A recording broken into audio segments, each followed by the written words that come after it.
We're standing on the bridge of a ship called the Greg Mortimer, which just happens to be my name as well, which is very, very strange. What does it feel like having a ship named after you? It's more bizarre than you could possibly imagine. It's very confusing because everywhere I walk on the ship, I see things with my name on it. So that's humbling and disorienting at the same time. This vessel is a world first. It's extraordinary. It is a new class of ship. It's a 1A Polar Class 6 vessel.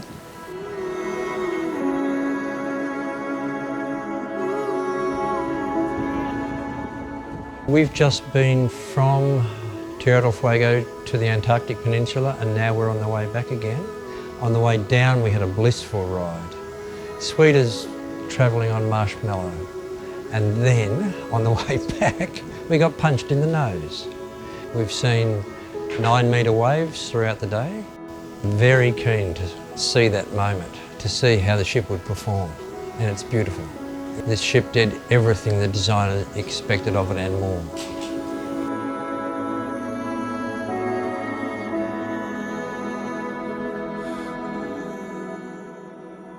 The bridge is my favourite place on the ship. I spend most of my day while we're on the ship up here, and it's like, in this case, being on the Starship Enterprise.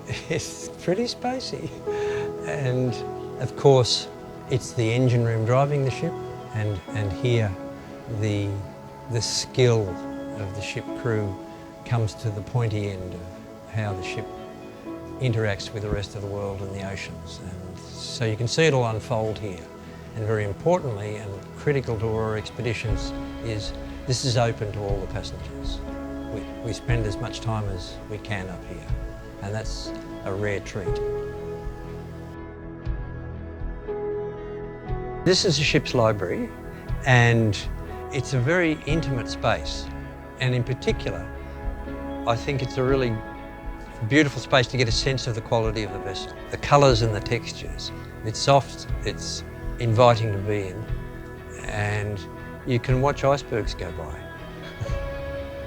As you can see, the walls at either end of the library have a collection largely of polar books. And then as we spread our wings throughout the world, it'll fill up with the rest of the world's books. Beautiful places.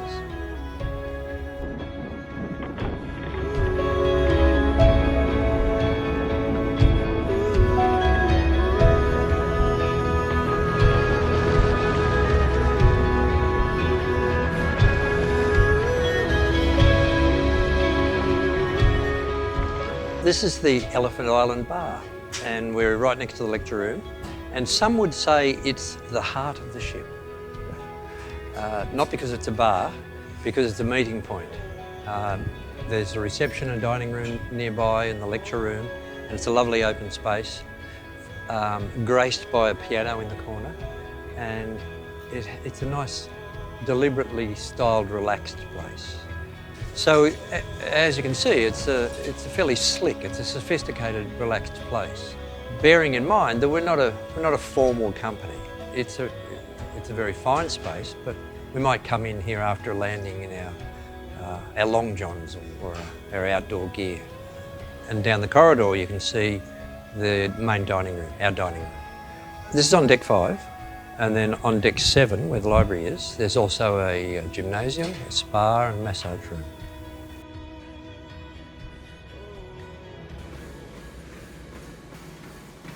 This is the ship's lecture room, and as you can see with the sun streaming in, it's a beautiful place with big windows, and we spend quite a bit of time in here learning about the Antarctic, for example, and having briefings about the places that we're going to go, and coming in and relaxing in the evenings and talking about what we've done. It's a vital part of the ship, and it's a very beautiful space, as you can see. Importantly, we also use it to talk about specific activities, maybe kayaking or skiing or diving, and we're able to brief people readily here. But the nuts and bolts end, all those things come together in the mud room in the stern.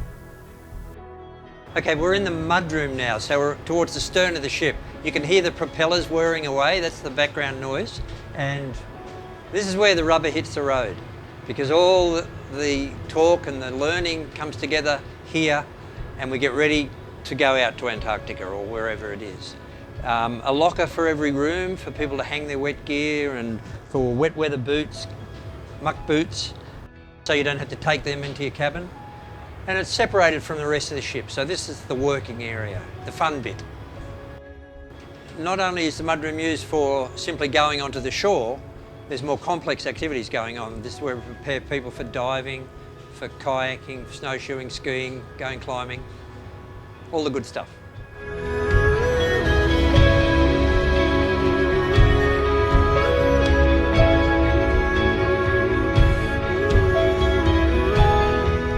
What you see in the mudroom, in the design of the mudroom, and it extends throughout the ship, is a synthesis of 25 years of our experience.